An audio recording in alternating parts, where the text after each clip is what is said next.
on the Day of Judgment, there is a hadith that mentions that the people have come out of their grave. Resurrection has finished. As-sirat, al-mizan, al-ardu ala Allah, the major events of the Day of Judgment. Finally, at last, they're over. And the believers, they cross as-sirat. Khalas, Jahannam is behind and the paradise is in front. It's only a few steps and we enter. All of a sudden, stop. Well, hadith mentions, Allah Azza wa Nabi sallallahu alayhi wa sallam, he says, يَخْلُصُ الْمُؤْمِنِينَ مِنَ النَّارِ فَيُحْبَسُونَ عَلَى الْقَنْطَرَةِ. Allahu Akbar. That the people are caged and trapped and they're not allowed to enter the paradise. They have stopped right between the paradise and the hellfire. All of a sudden, there's one more event that we still haven't finished.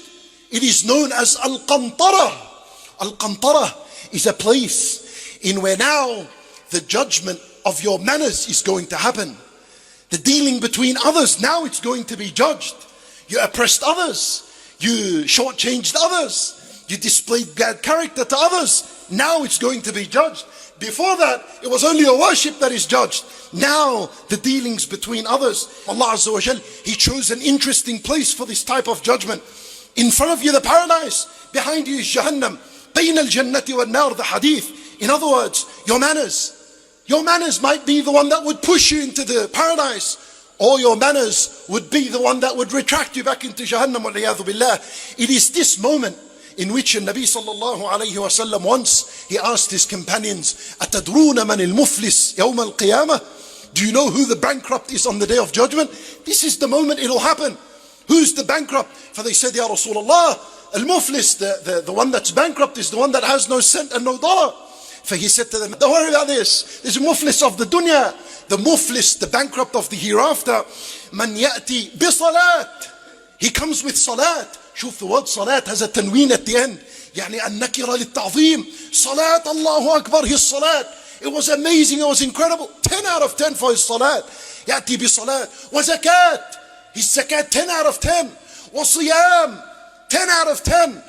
Worship, he's passed. But that's why he's passed the sirat because of his worship. Then, al-hadith says, يأتي وقد شتم هذا. But however, he's cursed such a person. وقذف هذا. And he slandered such a person. وأكل مال هذا. And he's shortchanged this person. He stole him in his business. وضرب هذا. And he struck and he hit this person aggressively. وسفك دم هذا. And he spilled the blood of this person oppressively. So what happens? فيعطى هذا من حسناته. The people around, Ya Allah, give us hasanat. We don't want your dollars anymore. Today we work with hasanat. Give us. So he gives and he gives and he gives. فإن فنيت حسناته. Allahu Akbar.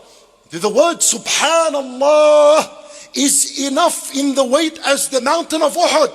Yani how much hasanat? All his hasanat are gone. What happened to this person? What life did he live? What kind of bad manners did he have? Every single hasanah is cleared, bankrupt, finished. And still the people want rights from him. So what happens?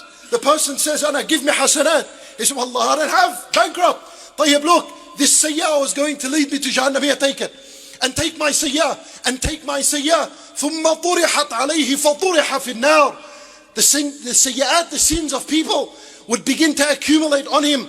And then the hadith says, ثُمَّ طُرِحَ فِي النَّارِ. He is thrown in Jahannam, وَالْعِيَاذُ بِاللَّهِ. All these hasanat, the long nights in salat, wal-qiyam, Ramadan. So all of this is gone because of bad manners. Unacceptable in Islam, bad manners. Change your manners. Change your attitude towards the people. Islam, half of it is manners. Manners comes before your worship. And the manners is what's going to keep your worship steadfast and firm.